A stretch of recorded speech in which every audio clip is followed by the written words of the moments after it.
টানা প্রায় ৪৮ দিন পর অবশেষে রাজ্য বাজেট ঘোষণার পর আশাকর্মীরা তাদের কর্মবিরতি তুলে নিলেন। আজ থেকেই তারা কাজে যোগদান করলেন। টানা প্রায় ৪৮ দিন পর কর্মবিরতির অবসান ঘটল রাজ্য বাজেট ঘোষণার পর। রাজ্য বাজেটে ১,০০০ টাকা করে ভাতা বৃদ্ধি হওয়ায় পুরুলিয়ার আশাকর্মীরা তাদের কর্মবিরতি প্রত্যাহার করে নিলেন। আজ থেকেই তারা পুনরায় কাজে যোগদান করেছেন। তবে ভাতা বৃদ্ধিতে আশাকর্মীরা পুরোপুরি সন্তুষ্ট নন বলেই জানা গেছে।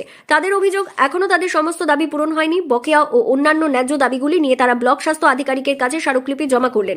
আমরা খুশি খুব একটা নই, আবার যে দুঃখিত সেটাও নই, কেননা আমরা অনেক আন্দোলনের পর আমাদের এই ভাতা বৃদ্ধি হয়েছে, কিন্তু আমরা যেটা চেয়েছিলাম, আমাদের যে চাহিদাটা যেটা ছিল, তো সেটা আমাদের পূরণ হয়নি। তার জন্য আমরা আন্দোলন আবার চালিয়ে যাব এবং আমরা কাজ করতে করতেও আন্দোলন করব। এমনকি সেরকম পরিস্থিতি যদি আসে আমরা আবার কর্মবিরতিও করতে রাজি আছি, কেননা আমরা কর্মবিরতি করার পর সবাই কিন্তু স্বাস্থ্য দপ্তরের প্রত্যেকে সবাই বুঝেছে যে আশাকর্মী ছাড়া কিন্তু স্বাস্থ্য দপ্তর অনেকটাই নড়বড়ে হয়ে গেছে এবং ঠিক মতন খুবই অসুবিধার মধ্যে কাজ হচ্ছে ঠিকই, কিন্তু খুব অসুবিধার মধ্যে হচ্ছে। পুরুলিয়া জেলার বিভিন্ন ব্লকের পাশাপাশি কাশীপুর ব্লক এলাকার ১২৬ জন আশাকর্মী আজ থেকে যোগদান করলেন নিজেদের কাজে। এদিন আশাকর্মী অর্চনা খান ও সোমা কর্মকার জানান, আমরা আজ থেকে কর্মবিরতি প্রত্যাহার করেছি ঠিকই, কিন্তু আমাদের বহু দাবি এখনো পূরণ হয়নি। বকেয়া টাকা অন্যান্য ন্যায্য দাবিগুলি দ্রুত পূরণ হবে, এই আশাতেই আমরা কাজে ফিরলাম। তবে ভবিষ্যতে দাবি পূরণ না হলে আবারও আন্দোলনের পথে যেতে বাধ্য হব। দিন পরে আমার আশা দিদিরা সব জয়েন করছে, এটা খুব ভালো খবর।